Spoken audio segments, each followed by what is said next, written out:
Donc voilà, alors là la fente c'est à l'étage on va dire, donc là on jette le mélange que j'ai indiqué tout à l'heure, et par contre là très liquide pour qu'il pénètre bien dans les interstices, et après on va remonter ça avec des pierres, et par la suite voilà, il y a le mur aussi que voilà, on voit bien là qui est fendu. Voilà, même finition, et par la suite on va mettre en plus un tirant entre les deux murs, et comme ça là ça sera vraiment consolidé. Là on a vu que dans les coins c'est à peu près le même problème, là aussi, là-bas au fond identique. Là par contre on sera obligé de couler quelque chose de plus liquide là. Voilà, du prompt notamment. Alors là, on a la fente de l'autre côté du mur, comme on le voit là. C'est la poussée, la liaison qui n'était pas bonne au niveau du mur, mais aussi la poussée là-haut qui a écarté le mur. La poussée de la panne avec le poids des tuiles, voilà. Donc au bas là, on va bien mouiller. Avant toute chose,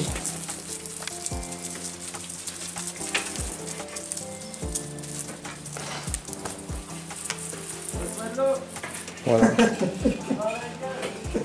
Bon, voilà. Bon, là-haut aussi, il y a peut-être quelque chose à faire. Un peu bizarre ce qui a été fait, mais bon. Voilà, à voir.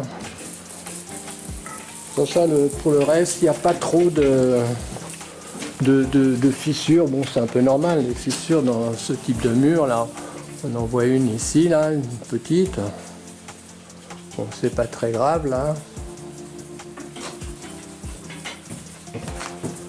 Bon, pour le reste, voilà, des petites fissures. Ça bouge, hein, c'est des murs qui bougent, hein, faut quand même. Là, par contre, là, une petite fissure là, bon, il y a une porte en dessous à voir. On va peut-être faire une petite injection dans le mur, à mon avis. Donc voilà, là on est en train de faire un coulis dans les interstices entre les murs. Car les murs, le mur il est décollé carrément, quoi. Donc on fait ça à base de ciment naturel. Bon.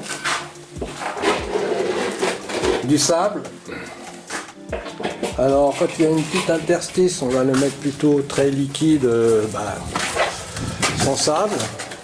Quand c'est un peu plus gros, on va mettre du sable. Quand l'écart est plus gros, on utilise du sable. Et quand il est très gros, on met en plus des petits cailloux. Des petits cailloux, des morceaux de tuile, enfin.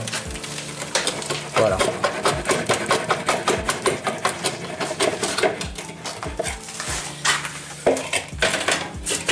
Et là on voit bien le mur qui s'est décollé.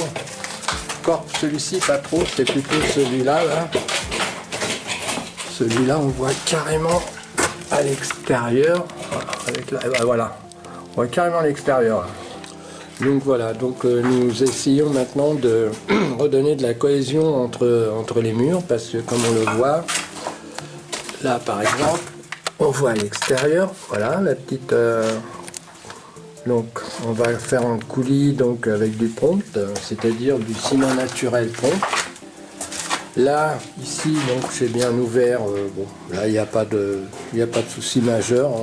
Là par contre on va remplir avec de la chaux hydraulique 100 là.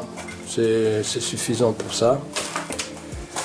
Là, ici, ça a été fait. Alors là, par contre, là, c'était un peu plus délicat. Là, c'était une grosse ouverture hein, parce que le mur a vraiment bougé.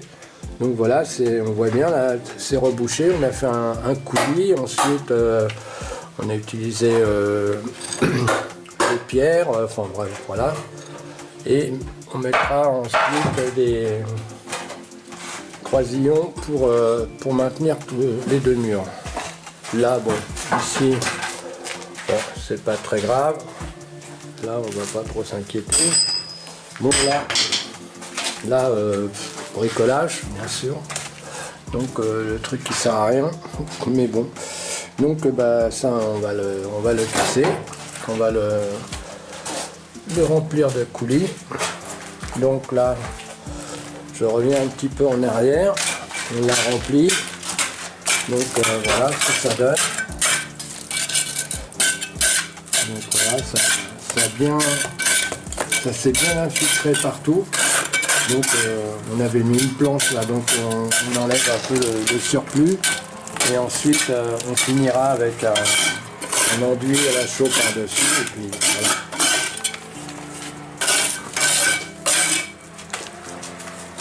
Voilà, dans les grandes lignes, les réparations à faire.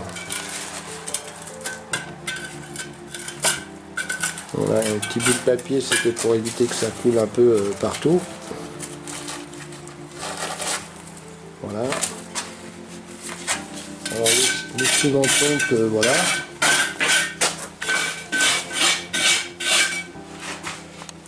Le sable. De l'eau. Voilà tous les ingrédients nécessaires. Bon voilà, je pense que ce soir on aura terminé. Hein. Il y a ce côté-là aussi qui a été rebouché entre ces deux murs là.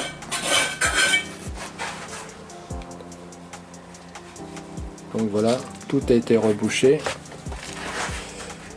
Bon, on va repasser dessus un enduit à la chaux et puis voilà.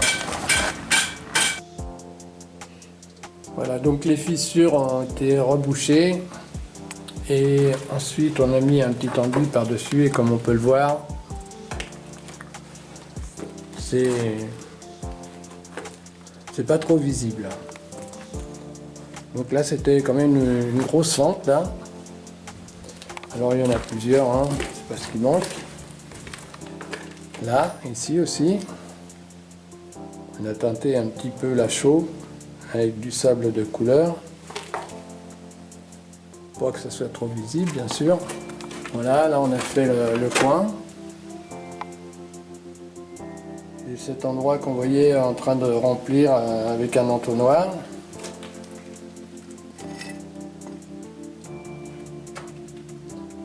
Alors bien sûr, quand on fait cette opération de chaque côté, il faut boucher. Hein, on progresse par 50 cm, on met du papier, enfin ce qu'on veut pour pas que ça coule, surtout quand c'est liquide.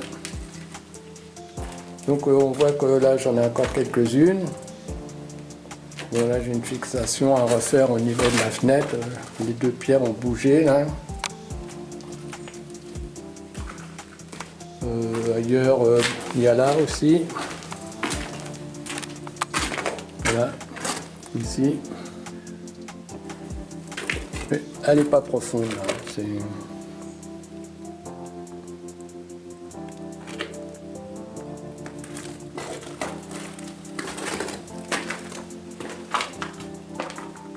Alors là, du fait qu'en haut on a enlevé toute la terre et autres, qui représentait un poids de plus de 5 tonnes, ça va faire du bien à la poutre ici, qui s'est relevée d'ailleurs, et surtout au mur.